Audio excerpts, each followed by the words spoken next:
Outra questão, já que estamos falando de números, os números da Petrobras ontem. Tá? O lucro da Petrobras caiu 70%. 70% em 2024. Então, o lucro caiu para 36,6 bilhões. A expectativa do chamado mercado, dos acionistas, que estavam de bocona aberta para os dividendos, era, para vocês terem uma ideia, a expectativa era 75... Não, desculpa. A expectativa era 83 bilhões. Foi só 36,6 bilhões. E veja como a Petrobras viciou o mercado e os seus acionistas, né, com aqueles lucros absurdos.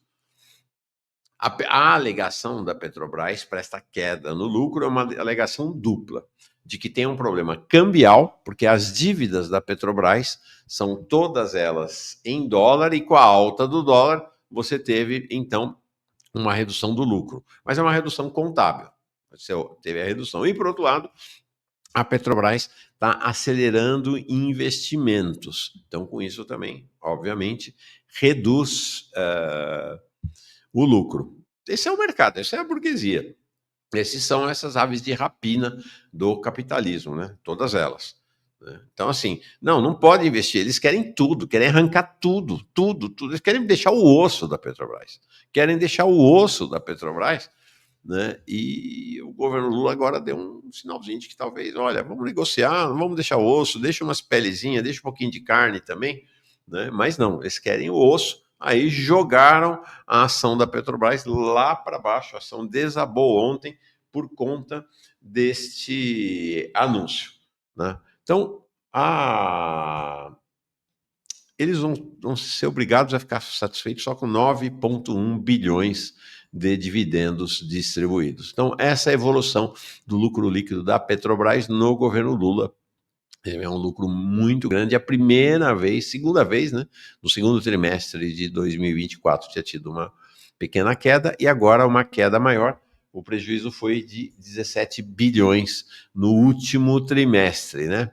Então, no quarto trimestre de 2024, são coisas diferentes, né?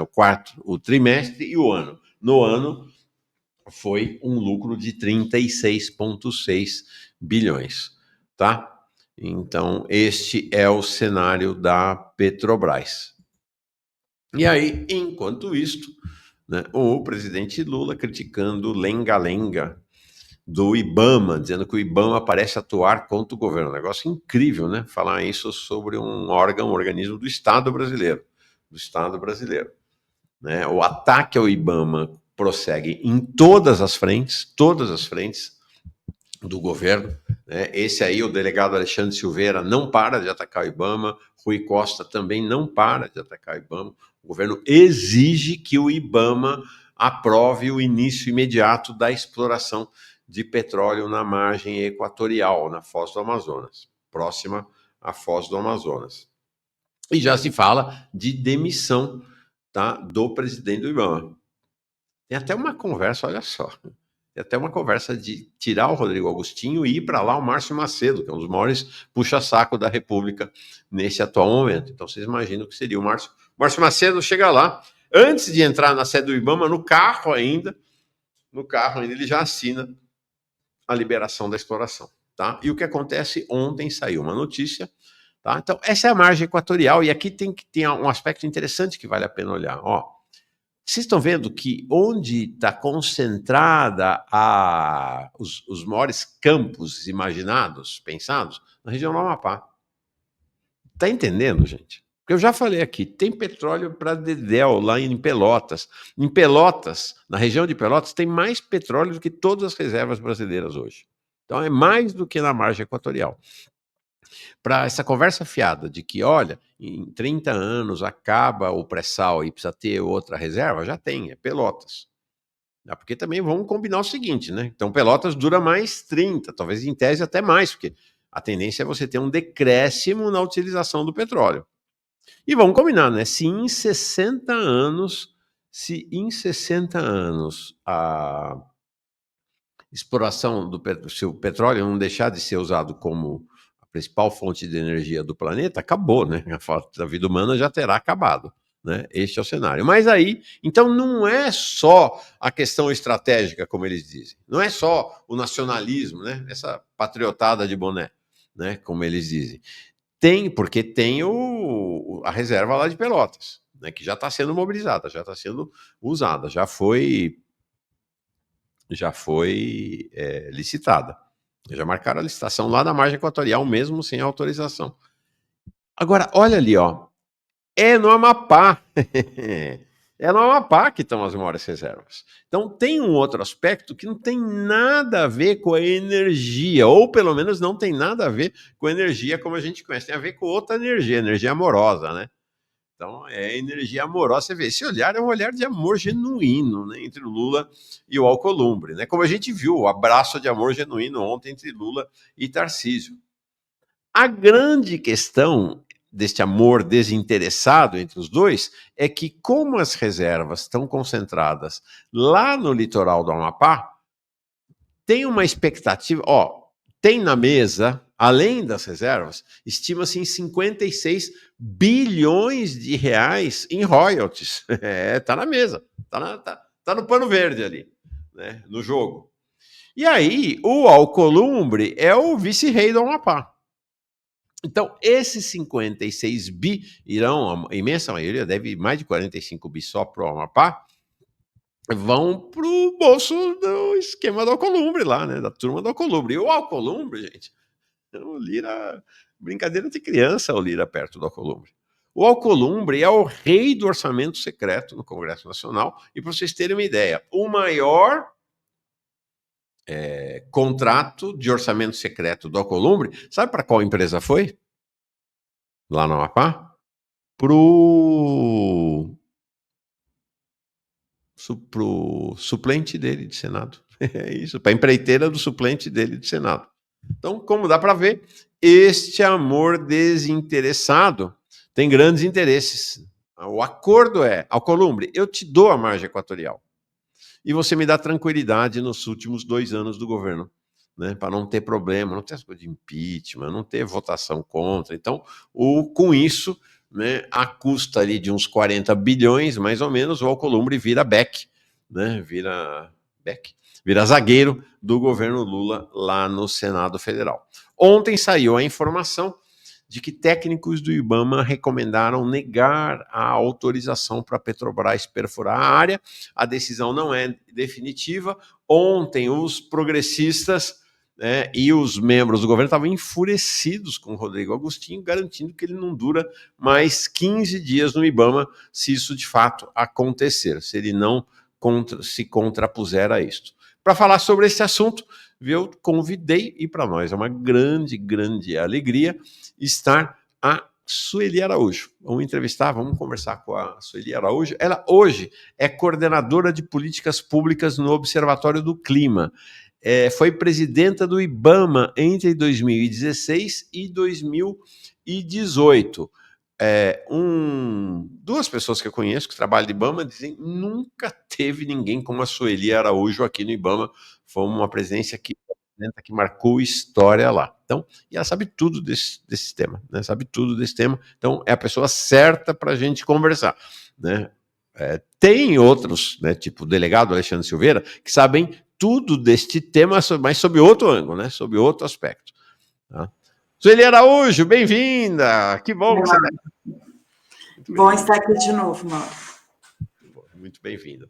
Legal, alegria grande na tua presença. Deixa só eu registrar aqui na sua chegada o Suami dizendo, via CNN Brasil dizendo que o povo não aceita trabalhar devido ao Bolsa Família. Essa é a narrativa que está circulando na população e no comércio. O Rubens Menin foi lá no BTG Pactual para dizer isso. Precisa baixar o Bolsa Família porque esse povo preguiçoso, sem vergonha, não quer trabalhar. A Letícia Oliveira, membra por 13 meses aqui, diz que está cristalino, Lula é um neoliberal de direita. Sueli, bom, já está o pessoal escutando a tua chegada aqui. O The Blind Rooster from Maringá, grande Sueli, grandíssima Sueli. Obrigado muito por ter aceito o convite. Vamos começar com o mais quente, quentíssimo. Você tem notícia disso? De fato, né? Vários órgãos de imprensa deram ontem, eu não tive acesso, conversei com esses dois amigos que trabalham no IBAMA, disseram que não tinham notícia disso, de que haveria já a recomendação dos técnicos do IBAMA para negar a autorização para a Petrobras perfurar a área.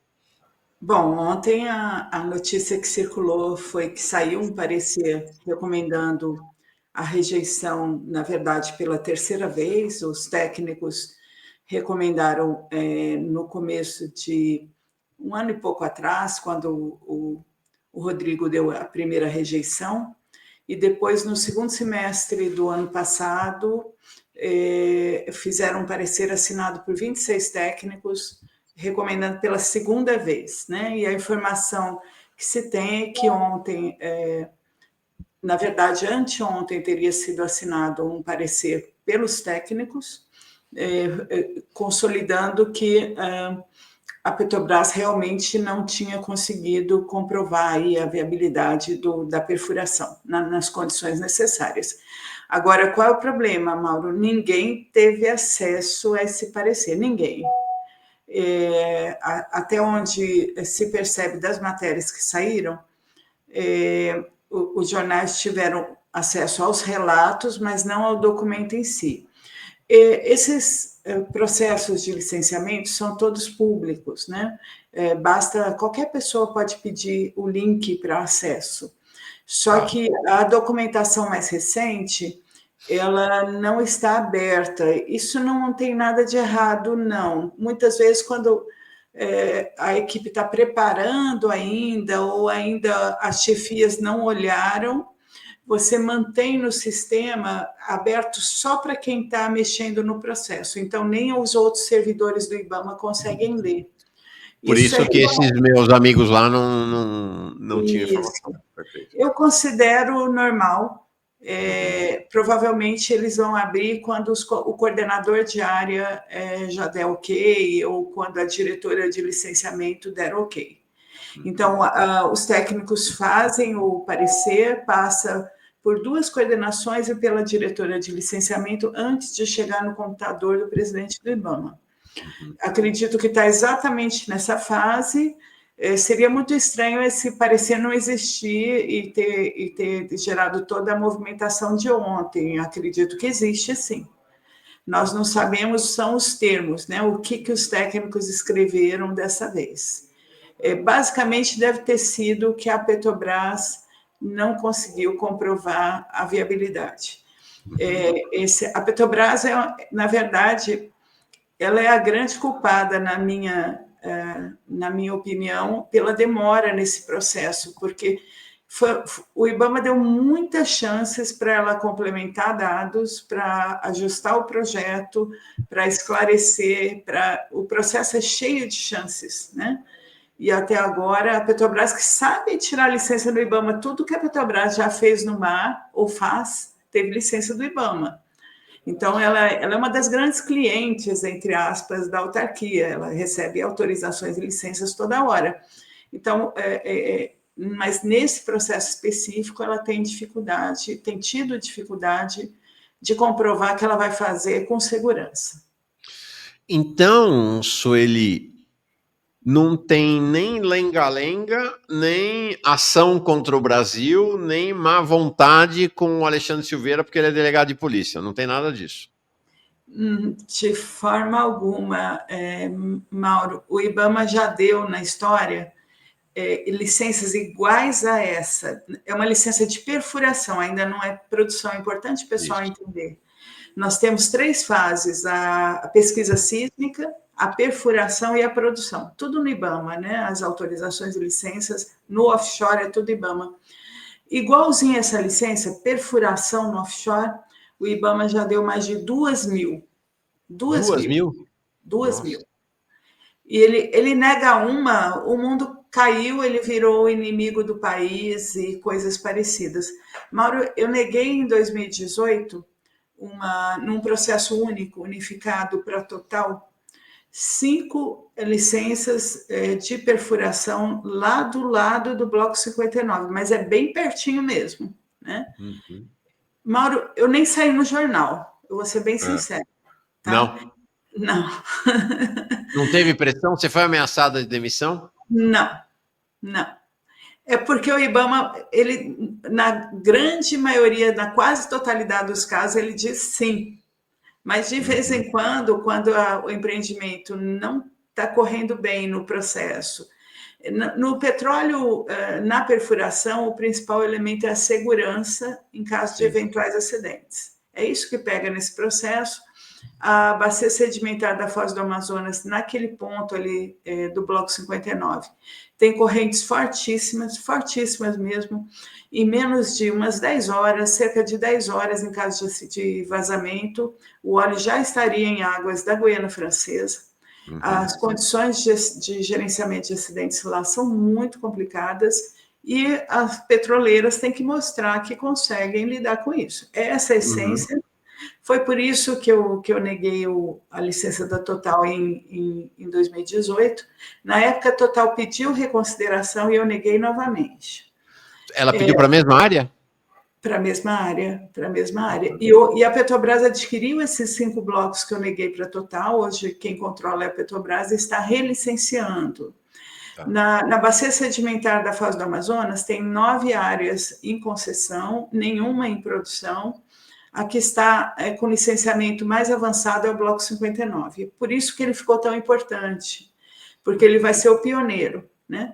Uma licença de perfuração no 59 é uma porteira aberta para as licenças que vêm na sequência. É essa a importância, porque eles não sabem se tem petróleo no 59, né? Ainda vai perfurar. Eles acham que tem, né?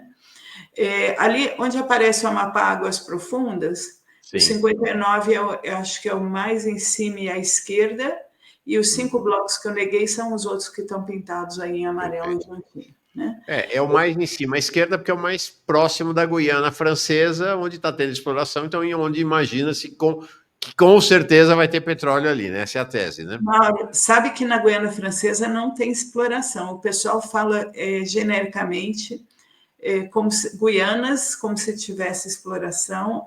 Tem uma lei francesa que acabou com a exploração de petróleo na França e nos territórios ultramarinhos, alguns anos atrás. Então, onde tem perfuração, onde tem produção de petróleo é na Guiana e no Suriname. Desculpa, é verdade. Então, não está no mapa aí, né? É na Guiana que vem depois da Guiana Francesa e no Suriname que tem exploração. Lá não tem. Não, assim, não tem por uma decisão da França, né? Tá bom. Então, o pessoal fala como se estivesse assim, a poucos quilômetros a exploração de petróleo. Não é verdade. Assim, no caso da bacia sedimentar da Foz do Amazonas, vários anos atrás, uns 20 anos atrás, um pouco menos, até 2012, nós já tentamos perfurar na Foz, só que em águas mais rasas. E eles não encontraram petróleo. Tá? Não é na região, agora eles estão trabalhando, por isso que eles chamam Amapá Águas Profundas nos mapas da Petrobras. Eles tentaram perfurar em águas mais rasas e não encontraram. Inclusive, em 2012, houve um acidente, não de vazamento de petróleo, mas a Petrobras perdeu uma sonda levada pelas fortes correntes. Então, as correntes lá são fortíssimas, né, Sueli? São, e nós estamos perto também do que o pessoal, os acadêmicos chamam, os pesquisadores chamam de grande sistema recifal amazônico. É um sistema recifal que pega Amapá, Pará e uma partezinha do Maranhão.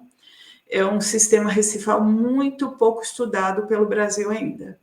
E nós temos uma meia dúzia de artigos científicos mostrando a importância desse sistema recifal, mas o Brasil estudou uma parte ínfima de tudo isso. Então, inclusive, não se sabe, em caso de eventual acidente, qual seria o dano para esse sistema tão importante. E também se sabe, Mauro, que a maior parte do óleo iria na direção da Guiana Francesa em poucas horas, a maior parte.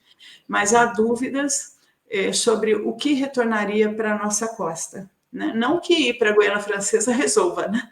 Porque a Petrobras vai ter que gerenciar tudo isso, né? E nós sequer temos tratado bilateral relativo a isso. Não teria que ser com base só na Convenção Geral, que existe, a Convenção de Óleo no Mar que existe. Mas há muitas indefinições, Mauro. Há muitas indefinições, é uma região complicada. Hoje está pegando muito no processo do IBAMA a discussão de como gerenciar a questão dos animais oleados em caso de acidente. Animais oleados são aqueles que a gente vê cobertos de óleo, né? Em muitas situações de acidente, né? Pássaros, focas e tal, né? Totalmente cobertos de óleo, né? Lá tem muito peixe-boi, tem uma fauna riquíssima e assim, eles já estão até construindo um centro de apoio agora em Oiapoque, começaram em dezembro, agora, né? Mas o apoio estava em Belém, que fica a 2 dias de barco. Você carregar um animal oleado por 2 dias não dá para aceitar, né? Agora, nós teríamos que ver o que os técnicos colocaram, porque a informação que vazou ontem é que os técnicos consideram que o plano relativo à fauna ainda não está correto. É uma pena não terem ainda tornado público esse parecer, né? Acho que hoje, durante o dia, a gente vai ter alguma notícia sobre isso. Sueli, deixa eu registrar aqui. Primeiro o Matheus Tenório falando, já podemos chamar de tragédia anunciada? Vou voltar nesse tema contigo. Mas aqui o Gildo, ele está sempre com a gente aqui. Bom vê-la, Sueli. Uma das melhores presidentes do IBAMA, como eu tinha dito aqui antes. Destaque pelo conhecimento técnico e pelo apoio incondicional à decisão dos servidores. No licenciamento, estive em reuniões contigo tratando de Belo Monte. Abraço.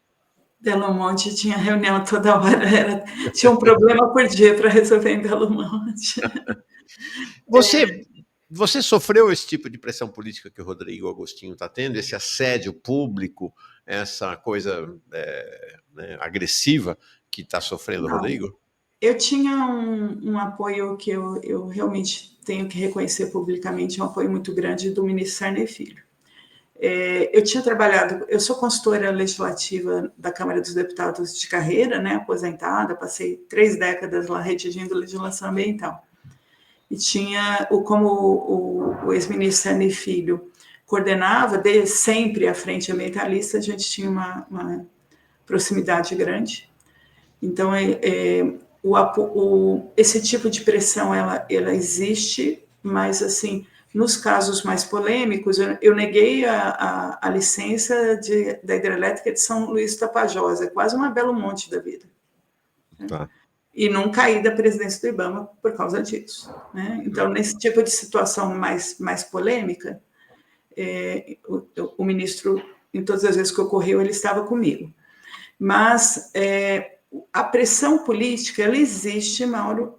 O que eu procurava fazer, e os servidores, eles vão lembrar bastante disso, é que pressões de parlamentares, pressão de governadores, prefeitos, eu trazia tudo para mim. Eu procurava que a equipe não fosse atingida de forma alguma.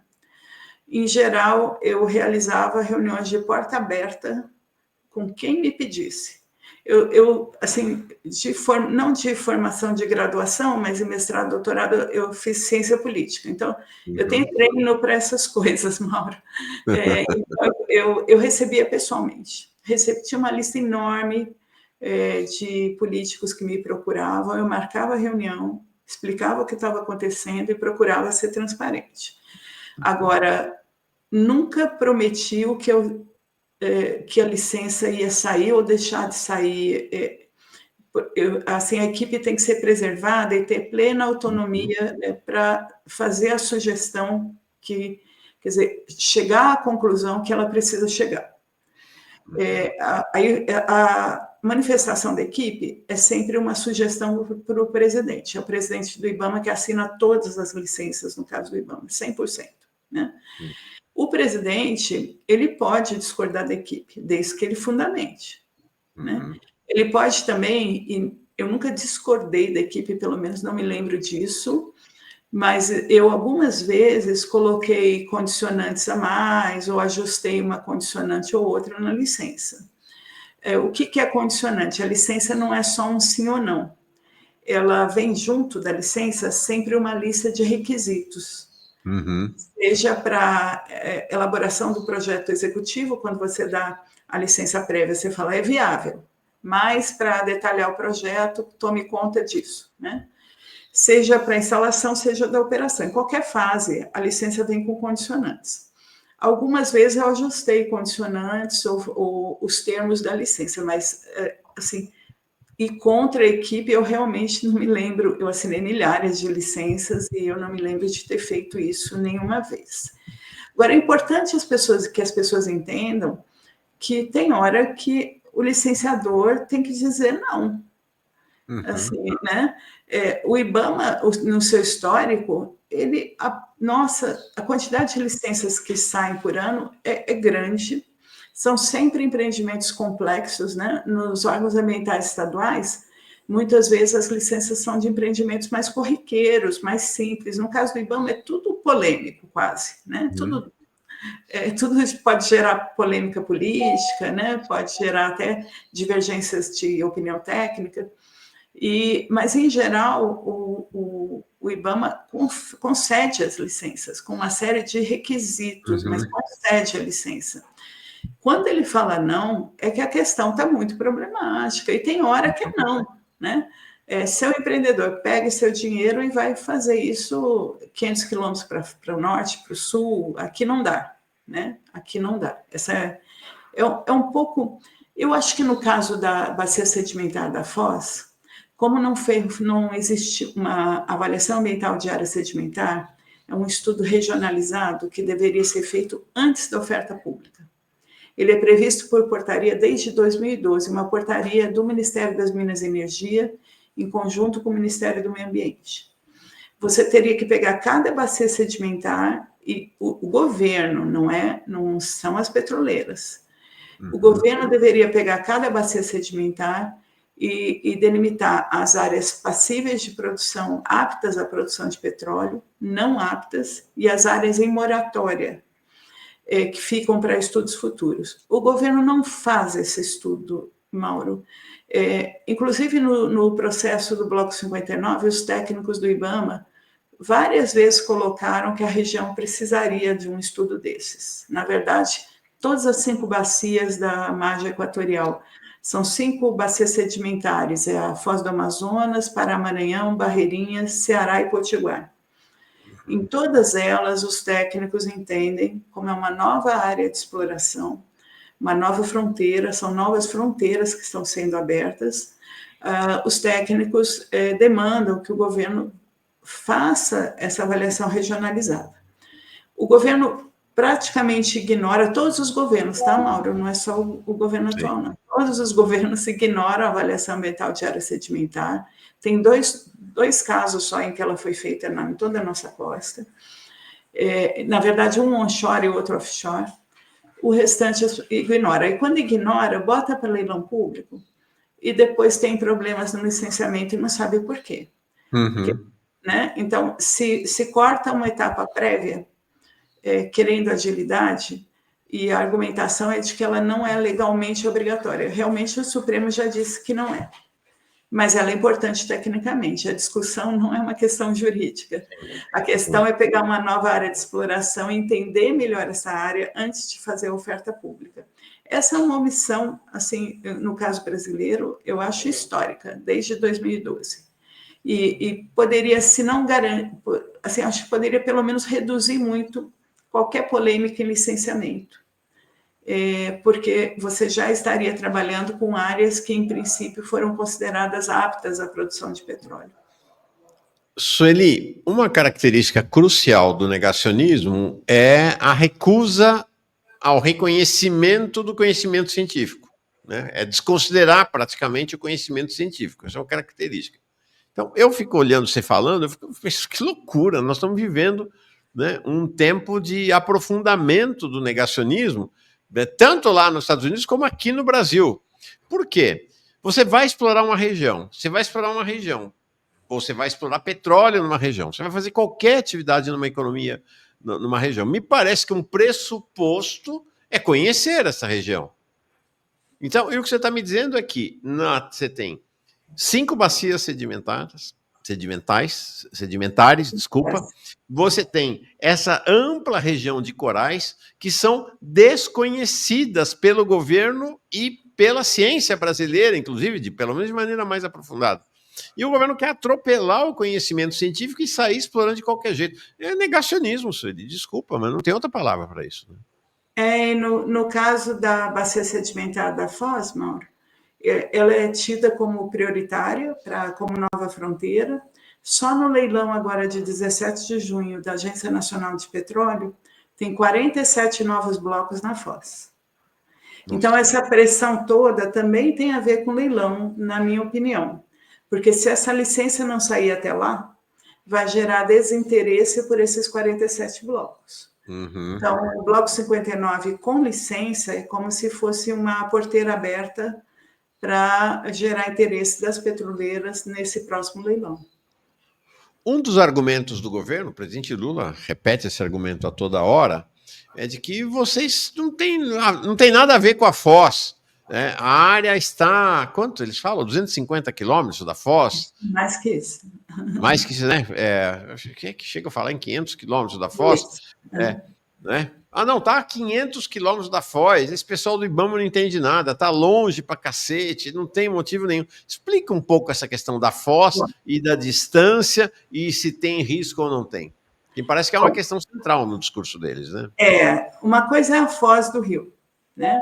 E é uma foz com características importantíssimas, Mauro, porque o Rio Amazonas é o rio que joga mais sedimentos no mar no mundo, né? Então, é uma região com características ambientais únicas, ímpares, né? E com biodiversidade alta, né?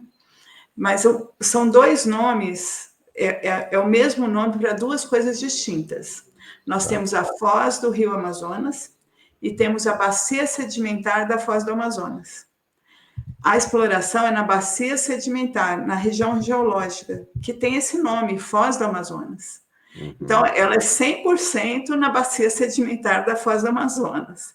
E essa bacia sedimentar da Foz do Amazonas é influenciada pela dinâmica ecológica da Foz do Rio. Então, uma região com muitos sedimentos, uma região diferente.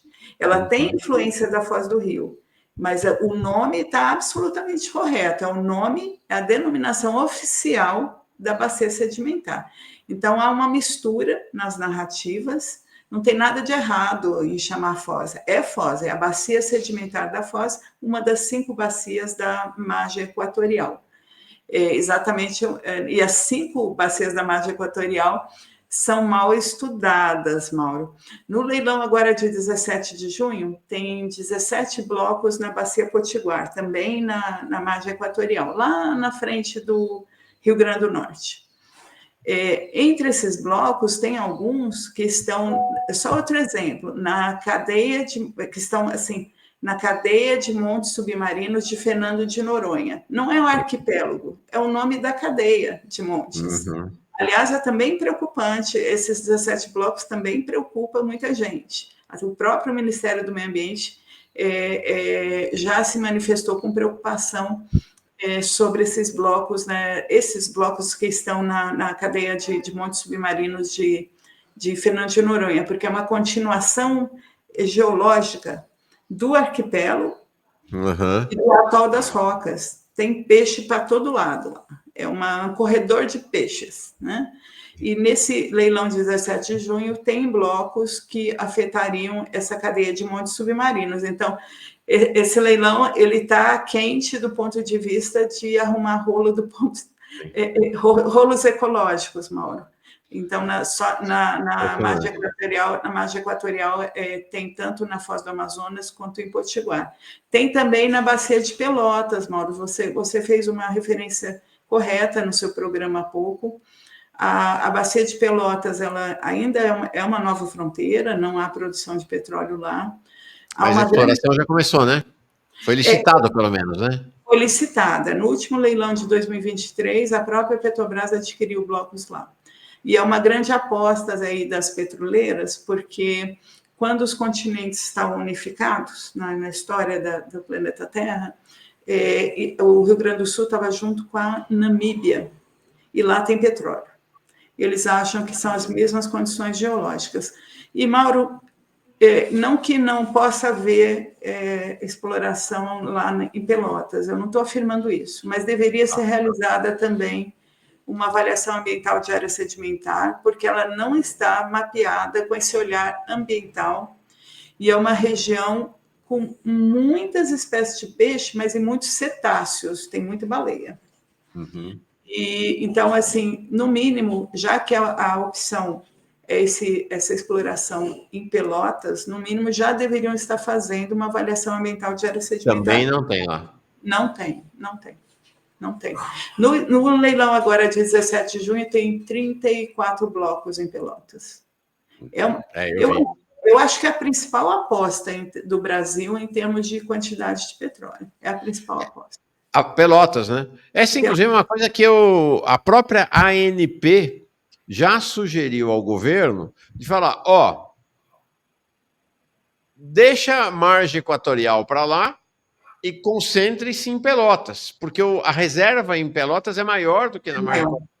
Eu acho, é claro, ninguém quer rifar nada, né, no meio ambiente, mas é evidente a importância estratégica do ponto de vista ambiental da Amazônia é ainda maior do que a região de Pelotas. Então, por que não concentrar as atenções em Pelotas, que tem o dobro das reservas do que o Brasil tem atualmente, do que iniciar essa aventura terrível lá? A estimativa é que realmente Pelotas tem bastante, eles não têm certeza, mas, quer dizer, é uma região que está no início, né, de exploração. Mas sim. O que eles realmente deveriam fazer, Mauro, já que Pelotas tem mais petróleo, faz logo a avaliação ambiental de área sedimentar, regionaliza, coloca assim, olha, nessa área da Bacia de Pelotas, porque ela é grande, né? Nessa área da Bacia de Pelotas dá para explorar petróleo. Nesse canto, não. Vamos fazer uma área protegida marinha aqui e explora aqui do lado, né? Esse tipo de decisão que deveria ser prévia à oferta pública, e não tem sido, né? Não tem sido. E aí vamos ter briga, porque lá em Pelotas, na área onde resolveram perfurar, naquele ponto não dá, né? E vão se repetir brigas no processo de licenciamento que jogam no colo do IBAMA decisões que não deveriam ser dele, né? Essa é a questão. Não, e aí, eu vou te dispensar de comentar isso, tá bom, Sueli? Mas tem uma diferença grande entre Pelotas e a margem equatorial. Não tem Alcolumbre em Pelotas, entendeu? Então é o seguinte, na margem equatorial precisa arrancar qualquer jeito, porque, como eu disse, não é só o dinheiro da exploração, não é só a reserva, são os royalties também. Não, que não vem tão cedo, viu, Mauro? Vamos falar de cronograma. Vamos falar de cronograma. Se sair essa licença do IBAMA e eles perfurarem, encontrarem petróleo, porque em muitas perfurações não se encontram, no Brasil e no mundo. Petróleo é uma atividade de risco em qualquer lugar. Porque não é um mar de petróleo lá embaixo. Eu não sei se as pessoas têm ideia, o óleo está incrustado nas rochas. E conforme o local de perfuração, não tem. Né? Se perfure, não tem. Ou pode ter, mas não em condições de produção. Perfeito. Então, nada disso eles sabem no caso do bloco 59 ou qualquer outro bloco que vai ser perfurado. Eles têm indicativos que tem petróleo, né? Perfeito. Não tem certeza de nada, né? Mas vamos dizer que perfurem, encontrem petróleo e encontrem petróleo em condições de produção. Dê tudo certo para a Petrobras. 100% certo agora, né? Até eles começarem a produzir, gerar royalties, em regra, 10 anos, uma década. E vai ter uma outra licença do IBAMA de produção. A Petrobras está dizendo que, no caso do Bloco 59, ela consegue 6 anos. Eu realmente tenho sérias dúvidas, porque não é esse o prazo médio, né? E como as condições lá são muito difíceis, a Petrobras não está acostumada a produzir petróleo com aquelas correntes. Os equipamentos vão ter que ser fabricados todos especificamente para o local. Né? Tudo isso demora. Não tem pronto no mercado essas coisas.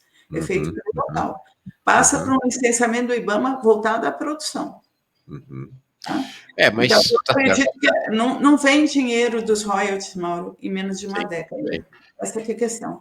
E dos blocos, dos 47 blocos que vão ser leiloados agora, bota no mínimo 15 anos. Nós estamos em 2025, Mauro.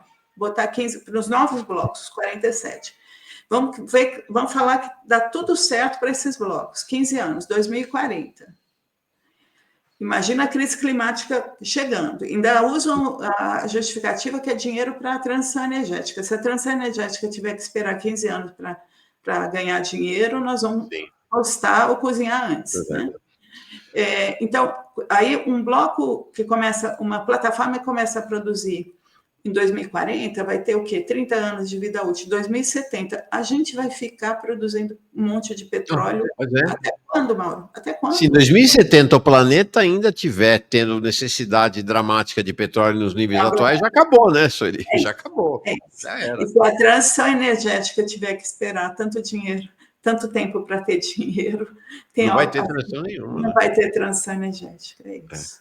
Não. Agora, conhecendo o capitalismo, conheço um pouquinho, e essa turma do mercado e dos espertos, como eu conheço, se a Petrobras fura e na exploração e encontra, já vai ser inventado um título de royalties que daqui 10 anos vai, e aí a turma do Alcolumbre já vai poder descontar esse título, ele vai poder levantar dinheiro com base nesse título com desconto que seja de 40%, 50%, 60%, porque vamos combinar, né? 40%. O mercado trabalha com expectativas futuras, né? Claro. Na verdade, só na bacia sedimentar da Foz, Mauro, além dos 9 já em concessão e os 47 do leilão de junho agora, tem mais de 150 blocos sendo estudados para futuras ofertas, né? Eu duvido 150? Tem uns quadradinhos que aparecem sem pintar quando vê no mapa. Tem os pintados e os sem pintar. Mas eu duvido que a intenção seja realmente explorar tudo isso. Você trabalha muito com o valor. Você está vendo que aparece? O mapa é bem simplificado, mas aparece uns quadradinhos em branco. Sim, ó, tô vendo aqui lá no Ceará, por exemplo, à direita, gente, ó, tá vendo? Tem uns em branco ali, aqui no Amapá tem vários amarelinhos e tem um ali que tá em branquinho também, aqui no Maranhão também em branco. Tem muitos, esse mapa tá simplificando. A organização ambientalista Araiara, se o pessoal entrar no site, eles têm um monitor de petróleo, e lá aparecem os quadradinhos. Da próprio site da ANP, no detalhamento do leilão de junho, tem uns mapas detalhados em que aparecem os quadradinhos brancos todos. Mas tem, vamos dizer, mais de uma centena de blocos sendo estudados na bacia sedimentar da Foz para ofertas futuras. Eu realmente duvido que eles tenham a intenção de chegar à produção em tudo isso. Na verdade, eu acho que se trabalha muito com o valor das ações da Petrobras, outras petroleiras em mercado, com o poder político da ANP, do setor, né? Então, é típico do capitalismo mesmo, você gerenciar expectativas futuras, né, Mauro? Então, como o Bloco 59 é uma porteira para o leilão de junho, isso sobe o valor das ações da Petrobras, distribui dividendos antes de ter realmente lucro, a gente está acompanhando o que está acontecendo, né? Então, tem um jogo aí que vai muito além do que realmente se pretende explorar. Eles com certeza querem explorar bastante na Bacia da Foz, mas não chega aos quantitativos que eles colocam. E aí tem um aspecto, a gente tem conversado com o pessoal da Federação Nacional dos Petroleiros aqui, que é as próprias condições da Petrobras, que não é mais... Gente, a Petrobras de hoje não é mais a Petrobras de 10 ou 15 anos atrás. Por conta dessa obsessão por lucro e de distribuição de dividendos, a Petrobras está muito detonada. Aproximadamente 70% da força de trabalho dos trabalhadores e trabalhadoras da Petrobras hoje são terceirizados. boa parte deles trabalhando em regime de escala de 6x1, salários rebaixados. Ou seja, as condições de segurança da operação da Petrobras hoje não são as mesmas de 10 ou 15 anos ou 20 anos atrás. Né? Há uma deterioração, uma perda da qualidade relativa da Petrobras, visível segundo a própria Federação Nacional dos Petroleiros. Né? Eu tenho acompanhado o posicionamento da federação, eles se queixam muito também da redução do valor de recursos direcionados à pesquisa, que a Petrobras tem um histórico em termos de pesquisa muito impressionante e admirável mesmo, né? Assim, em termos de o que eles conquistaram em termos de tecnologia de exploração é realmente assim importante e a gente tem que reconhecer assim como brasileiro, né? Sim.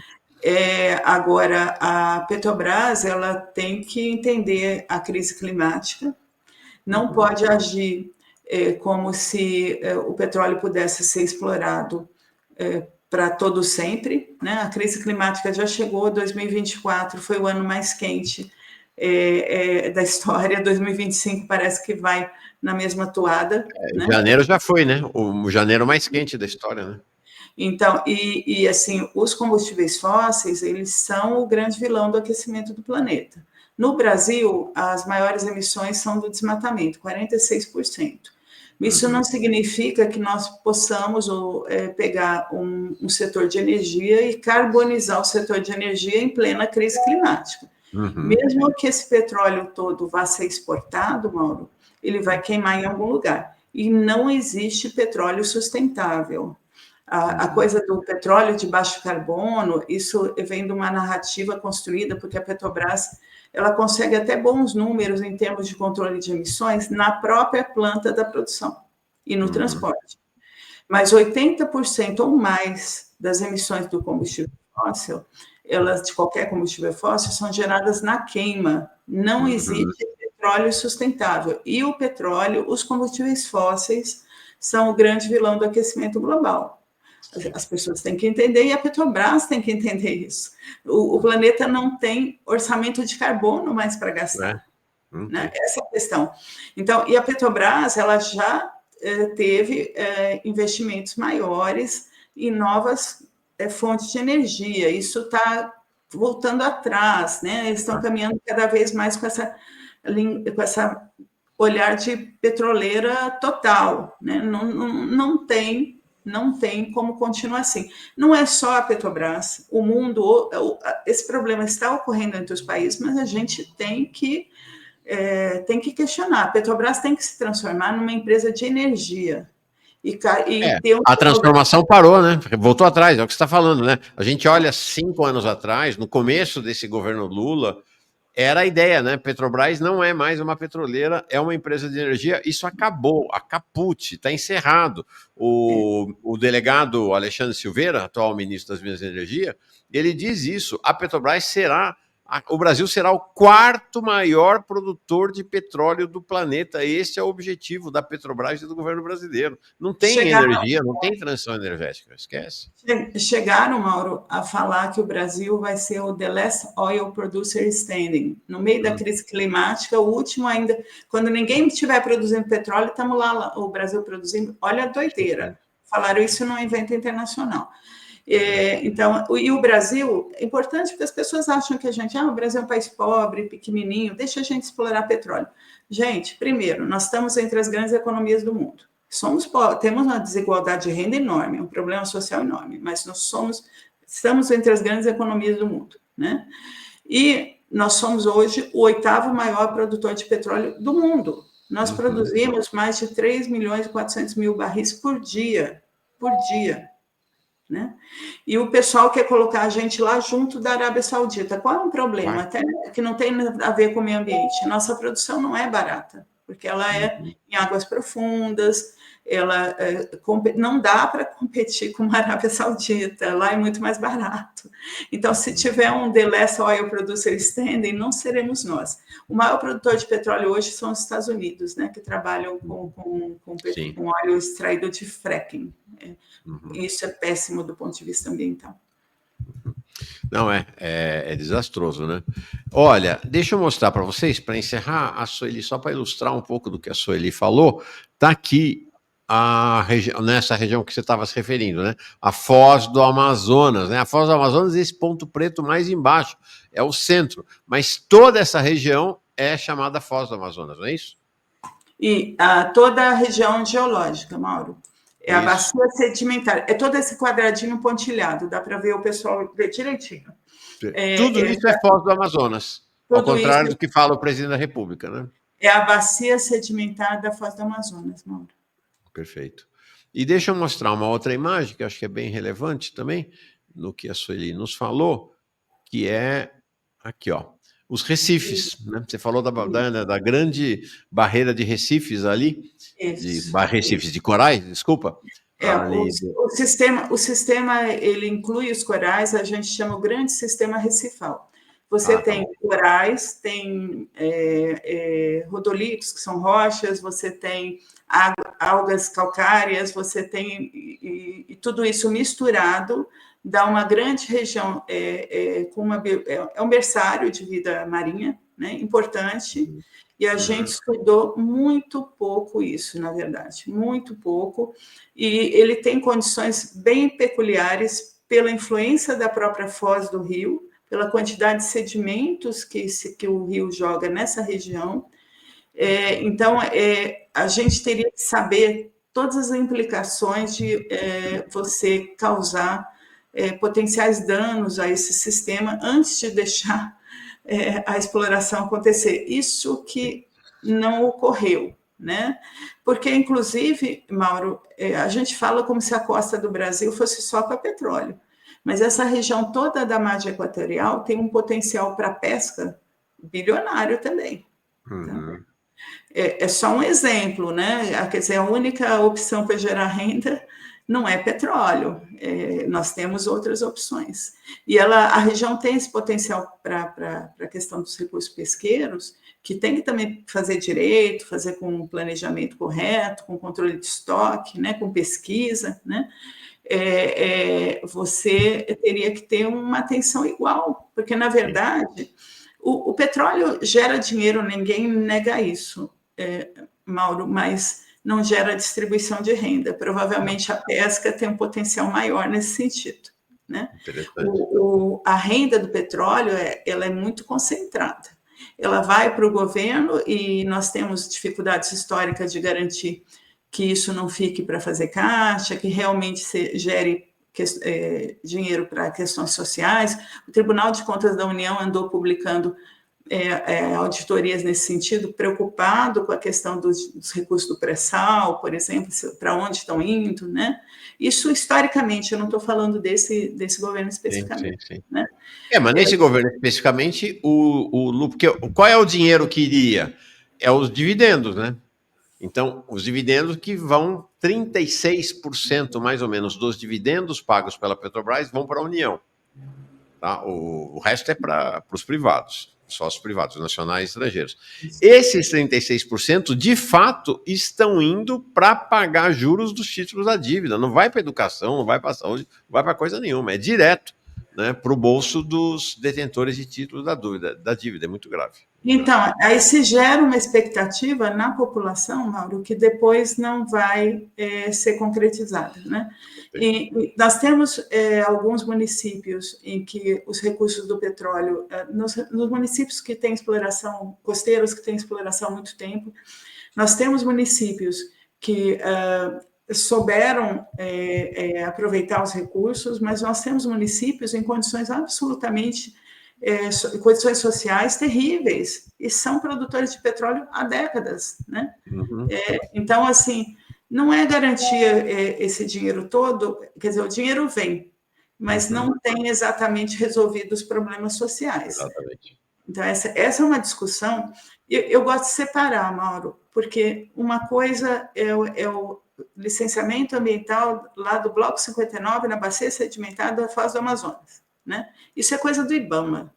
Isso, nem a ministra Marina Silva se mete, não se mete mesmo, né? Quando eu analisei lá os blocos da Total, o ministro Sarney Filho também não se meteu. Na época já era o Edson Duarte, também não se meteu. né? Uhum.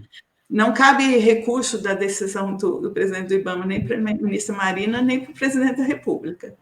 Essa é a questão do IBAMA. Agora, a discussão sobre o futuro de petróleo do país, a discussão sobre a decisão de intensificar a produção de petróleo em plena crise climática, ou em áreas sensíveis, como a Foz do Amazonas, sem os estudos adequados, essa discussão ela é dos brasileiros. Essa discussão não é uma discussão de um licenciamento do IBAMA. Sim. O IBAMA dá muitas licenças, um não de vez em quando é esperado, né? É isso aí. Então, essa discussão maior, o Brasil quer virar um super país petroleiro, mais do que já é, em plena crise climática, essa discussão os brasileiros deveriam estar fazendo. Perfeito. E essa discussão não pertence aos acionistas privados da Petrobras, como você disse, pertence aos brasileiros. Sueli, que aula! Nossa! Eu estava com uma grande expectativa para sua vinda aqui, ela está preenchida e superada realmente muito. E tem uma coisa, sabe, Sueli, não sei se já te falaram isso, imagino que já, né? Você fala com suavidade, né? Você fala sem agressividade, sem nada. A cientista Luciana Gatti está aqui mandando uma saudação, talvez uma das maiores, talvez não, com certeza uma das É maiores maravilhosa. climáticas do Brasil atualmente, uma grande especialista em Amazônia, acho que a única cientista ambiental brasileira, bom, cientista de uma maneira geral do país, com 3 estudos publicados na revista, na Nature, que é uma das principais revistas científicas do mundo, e ela mandou uma saudação muito carinhosa a você aqui, que eu estou tentando achar. Luciana Gatti, não estou achando aqui, perdi você, mas ela dizendo exatamente do carinho dela por você, da admiração e do quão importante é sua entrevista para combater os desenvolvimentistas negacionistas. Muito legal mesmo, muito legal mesmo. Obrigado, viu, Sueli? Bom carnaval para você. É carnaval. E vamos ver que se hoje a gente conhece o parecer dos técnicos, que ontem só surgiu como uma notícia assim, geral. Exatamente. Vamos ver se a gente chega. Eu tenho muita admiração pelos técnicos do IBAMA. Vamos ver o que eles... Não é? Gente corajosa. Não, e gente que fica essa coisa aí de ficarem chutando os técnicos do IBAMA hoje, atualmente, mas quem resistiu ao governo Bolsonaro lá no IBAMA foram os técnicos, né? E foram os trabalhadores e o pessoal do Instituto. E continuaram fazendo as fiscalizações, eles foram guerreiros mesmo, guerreiros. O pessoal trabalhava, gente, eu tenho depoimento de gente do IBAMA, trabalhava praticamente clandestinamente, trabalhava muito mais horas do que o necessário, escondido dos bolsonaristas, para poder cumprir. Olha, é gente muito valorosa. Eu lembro, sabe, Sueli, logo na posse do Lula e nos primeiros discursos, sempre tinha um grupo de gente uniformizada do IBAMA muito emocionada, chorando pela chegada do Lula à presidência, né? Porque tinham resistido ao Bolsonaro. Não para ver isso, né? Que a gente está vendo atualmente. Sueli, muito obrigado, viu? Um beijão. Eu que agradeço, Mauro. Um beijo.